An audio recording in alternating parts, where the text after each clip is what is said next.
vehicles. No reports, no emails, just wrecked assets waiting to become your latest headache. Sound familiar? This is the chaos fleet managers face every Monday morning. Imagine knowing about a crash before you even step foot in the office. Uptime provides real-time crash notifications and immediate access to critical details.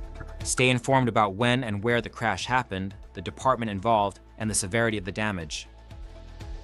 No more waiting on paperwork or tracking down drivers. Faster incident reports lead to faster repairs and maximum fleet uptime. Everything you need is automatically recorded and instantly accessible. NAFA members enjoy exclusive savings on Uptime, reducing costs and increasing efficiency. Stop starting your Mondays with chaos. Take charge with Uptime by SHzoom. Learn how Uptime can transform your fleet operations and keep your vehicles on the road. Stop losing time. Stop losing money. Take control of your fleet before the next crash slows you down. A 15-minute call could save your fleet weeks, maybe even months, of costly downtime. The road ahead starts today. Visit us at SHzoom.com or ring us at 800-921-4393 to get started.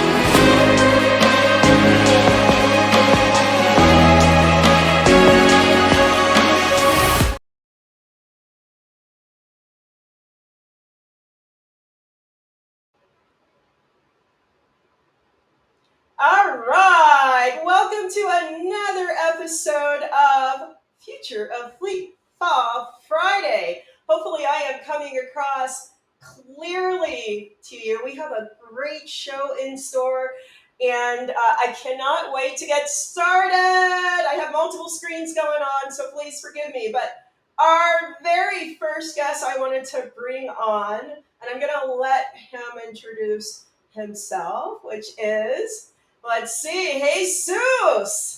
Jesus, tell the audience, please take a moment, 2 minutes, introduce yourself. It's quite a pleasure to see you live.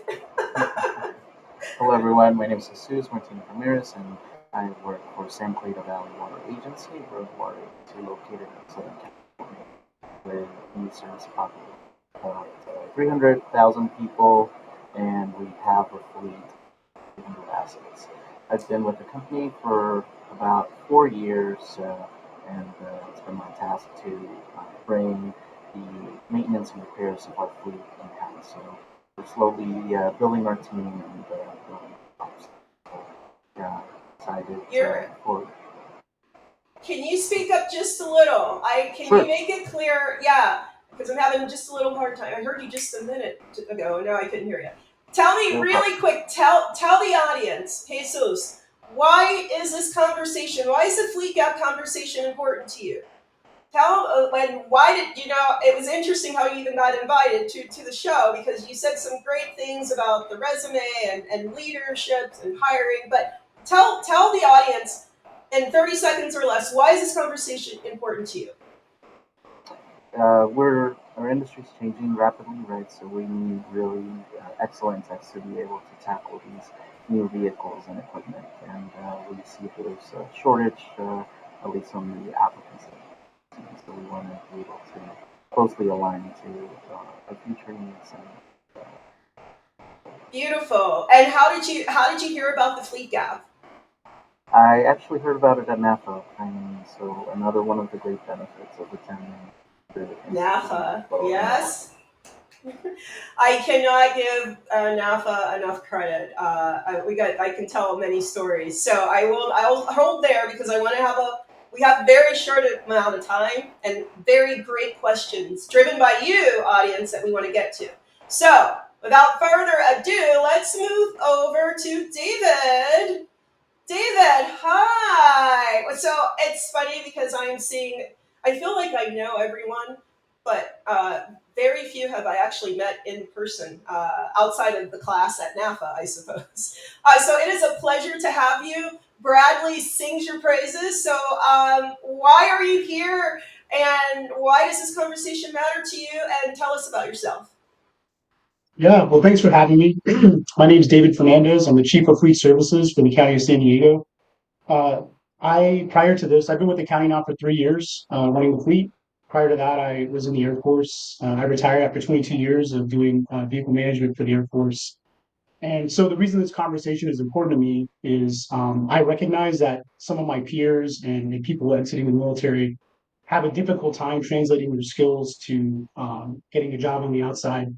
And so I thought it would be helpful if I joined the conversation and kind of gave some tips on how I was able to do that. And then lastly, I'm a departmental veteran ambassador for my department as well as for the county. So I'm always interested in recruiting veterans as well. Tell me what. Hats off to you. What does that look like, an ambassador? Because I'm not sure that I've heard a formalized program like that before. Can you tell us more quickly? Yeah, certainly. Yeah. So San Diego, the county as well as the city, we have a very, very large military presence there, including a veteran one. And part of our partnership with local communities is to commit to hiring veterans.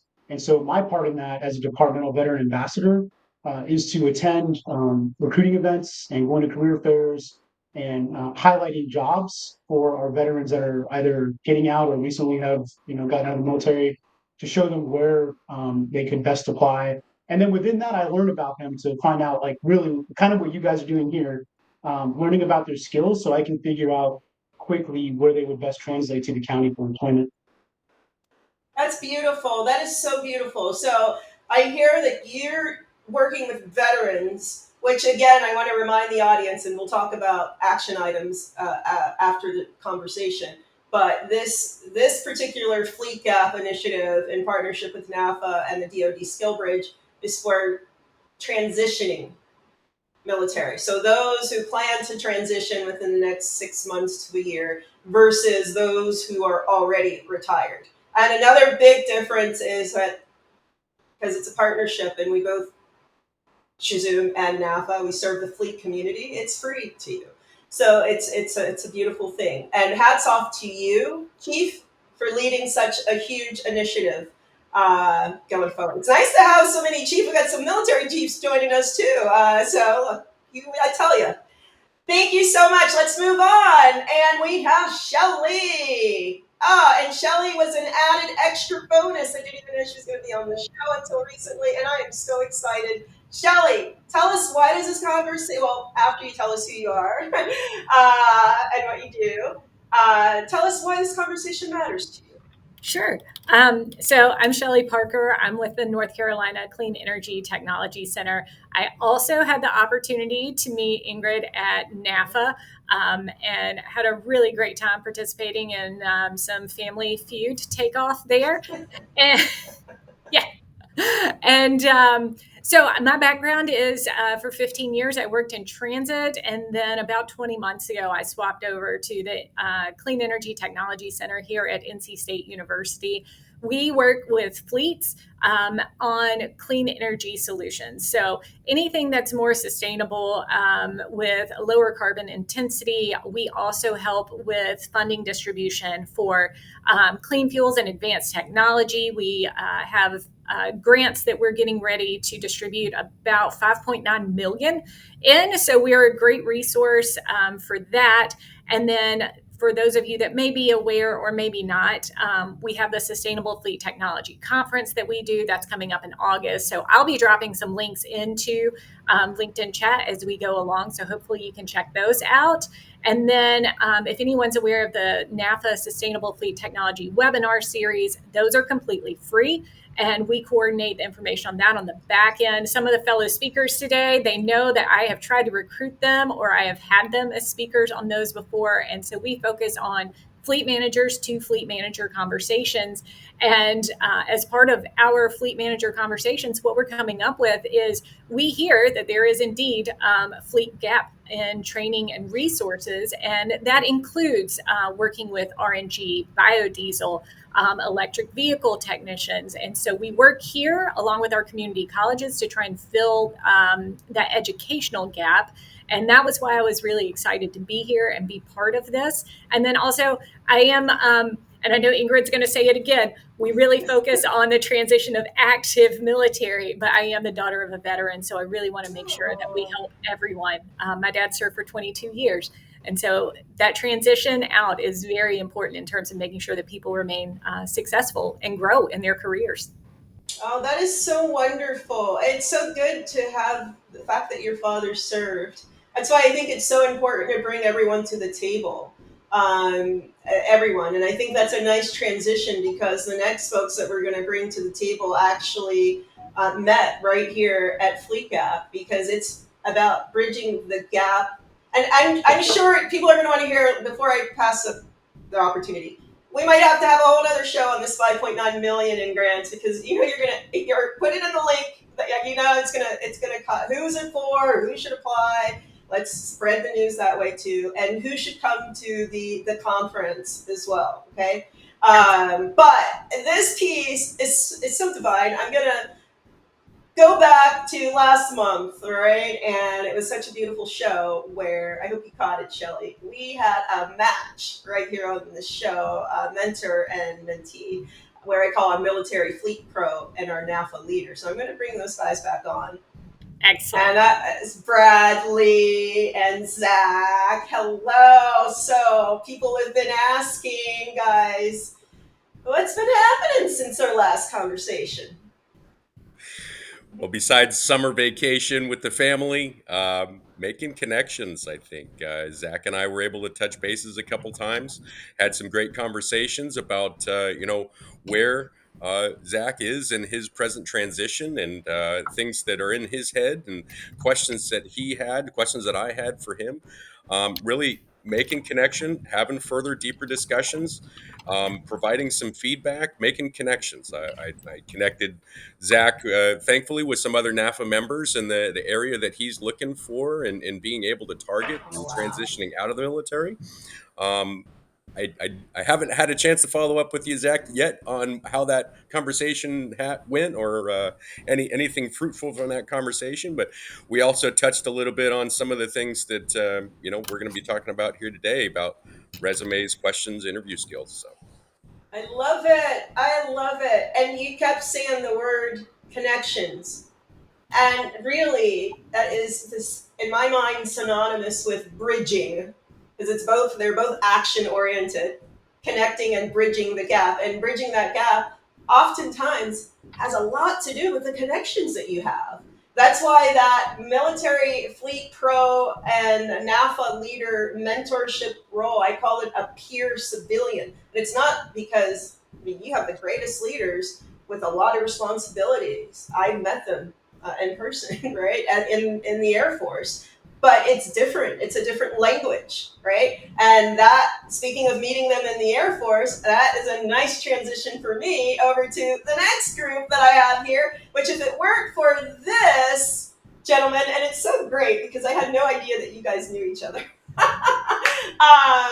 But Master Sergeant Hernandez, if it was not for you being a champion during, we would not be an official SIBR awardee. Neither would we have had the opportunity to tour all of the many, many bases that we toured. And had we not done that, we would not have known about this fleet gap, right?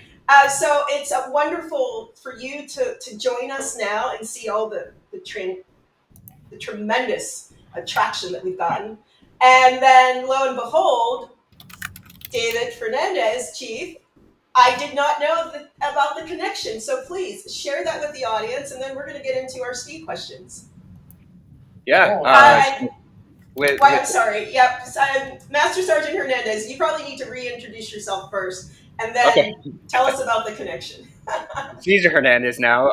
I just recently retired from the Air Force after 2 long decades in the Air Force. And so I have experience in fleet from being a technical technician, being on the shop floor, maintaining vehicles, to management, fleet management, even to the point that where Dave and I met, we were managing a very special technical area, a schoolhouse in Germany, that allowed our technicians to get the experience that they need.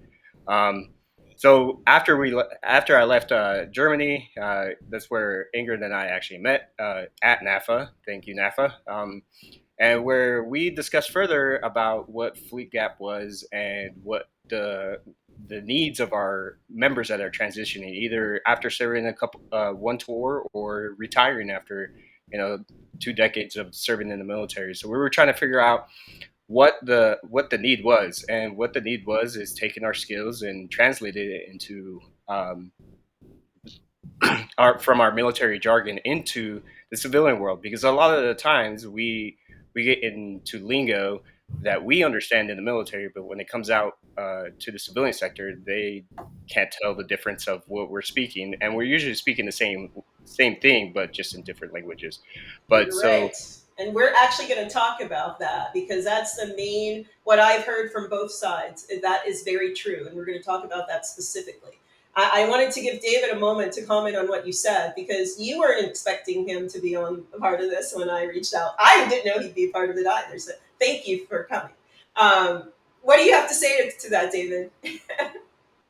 Yeah, yeah. So Cesar is right. I think that there's a lot of skills that are naturally there that service members have.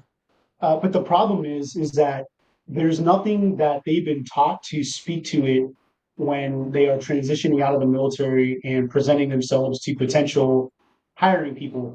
So I would say the biggest thing that we bring to the table when you're getting out that it's hard to speak to are really soft skills. Leadership style things, being able to flex in consistently hard or difficult to maneuver environments, being quick on your feet, those kinds of things only come out in the interview, in my opinion, and that is honestly the best place to speak to it. So I really do Excellent. think that when service members are struggling to figure out how do I speak to this, it's all about talking to your experience, like specific examples in your career where you've met the need that they're asking for in the interview. And so I would encourage people to think about that. Just think about like very big instances in your career that you did well, and then just speaking to it. Great. I think that's a nice lead in to the roundtable discussion, right? So we have our main folks, David, we have Jesus, we have Shelly. We know why you're here, right? We even went way back to the early conversations. We started the show with an old conversation with Herb Pruitt at the very start of this. So let's bring the discussion centerfold. I think I have everyone. Hey, I'm getting good at this. So let's do some rapid fire questions. We have less than 10 minutes remaining. Believe it or not, time flies when you're having fun. So we heard what Caesar said. We heard what David said. So tell me, or tell the audience, what does it really mean to be fleet ready then? What should it look like?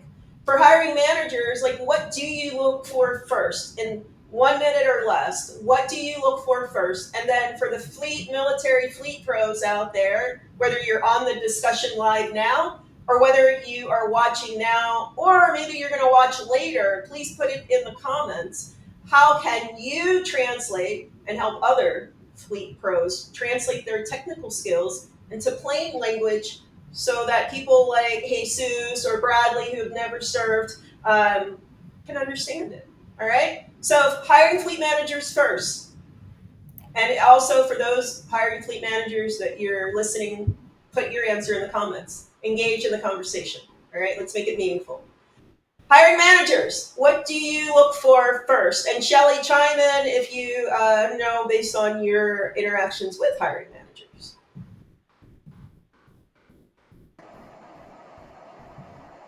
As for us, the first thing that we look at is we have been getting a lot of applications for the recruitments.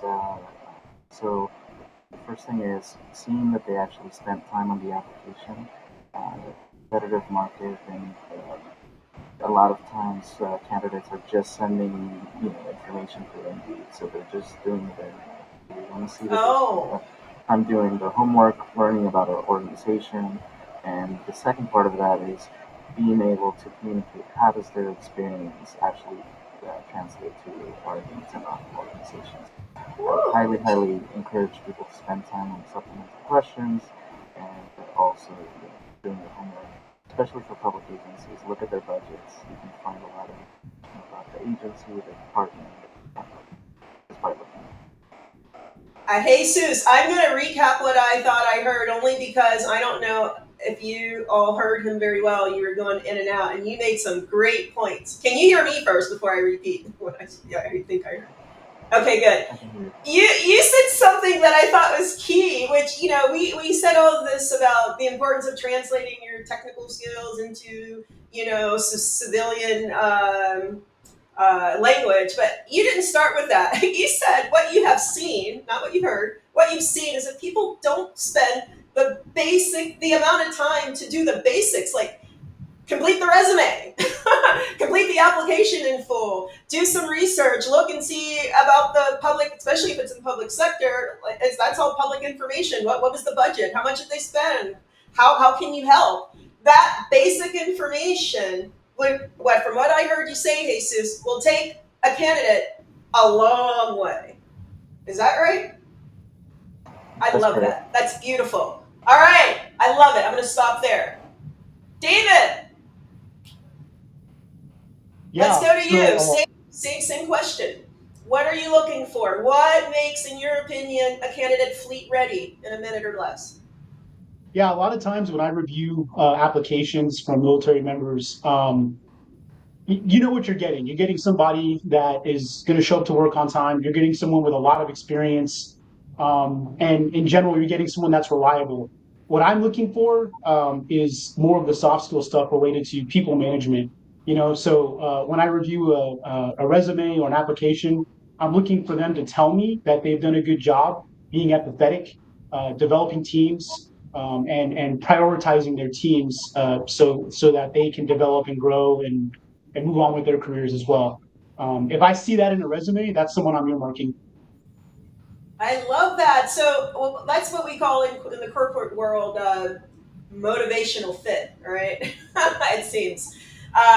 Because what I hear you saying, and correct me if I'm wrong, like because you have a background, like you have an advantage. You are probably one of the most useful people in this conversation because you've seen both sides. You've seen the public sector side, and you've been in Germany on the Air Force side of things with Caesar, right? You've seen both sides, but so what I hear is that you already know that the skills are there because you've been there. You already know that the discipline's there because you've been there, right?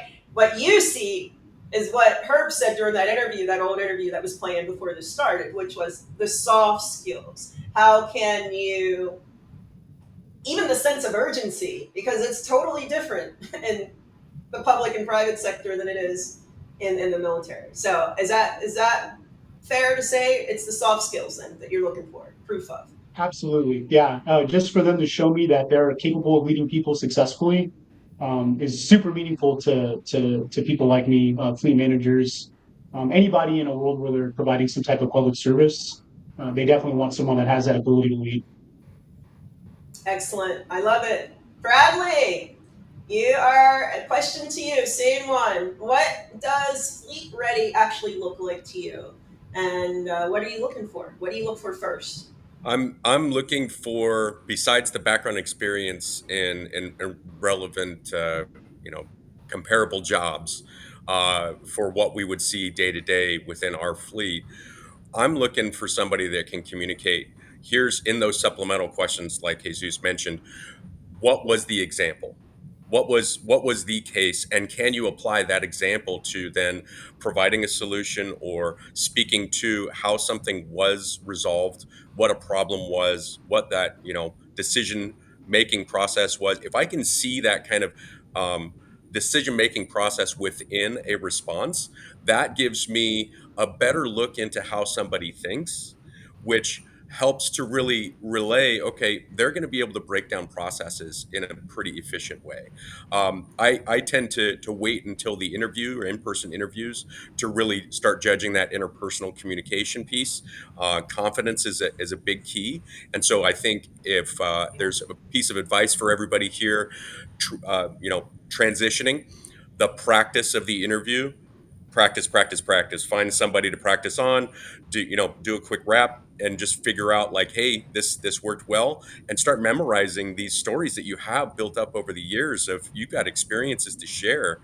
You've got some amazing stories and they're all relatable. So you put that into the processes here, applications, supplementals, explaining your decision making processes that go along with things as much as you can, and then into the interviews, being confident and clear about what your experiences have been and how they'll relate to your new job. Wonderful. You know what they call that in the corporate world? The STAR method, Bradley, right? The STAR method. Tell us the specific situation and task. What action did you take and what was the end result, right? That's what you're talking about. You're saying, don't tell me what you're going to do.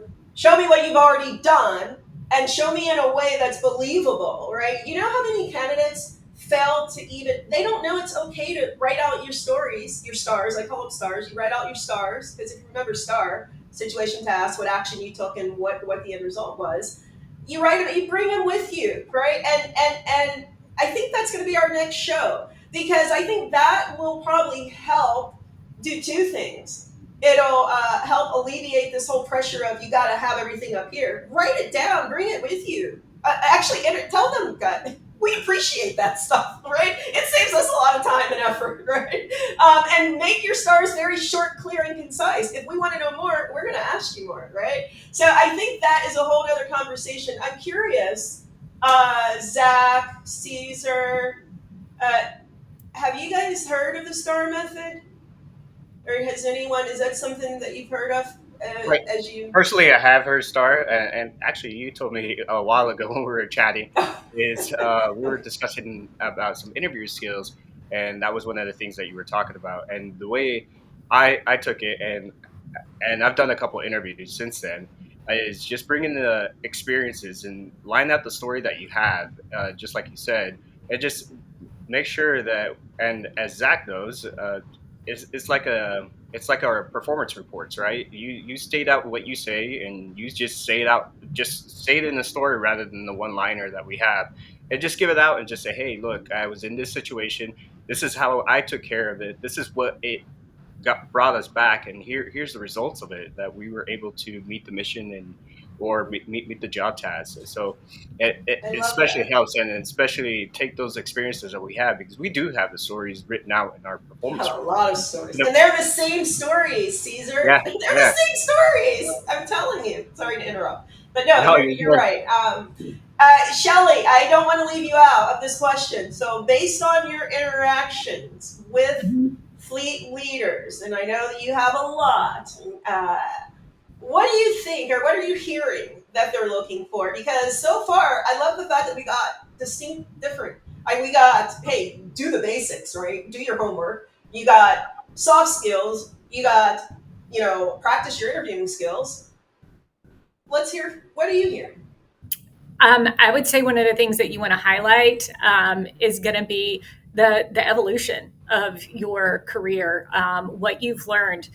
Again, our focus is working with fleets that are out there looking at sustainable programs. So that can vary all the way from working with telematics, and don't limit what you've put in there, and just kind of get tunnel vision. Think about what you may have done where you were working with data or where you were working with reporting that may not have had that very similar naming that you would see in the private workforce. But there are data analytics.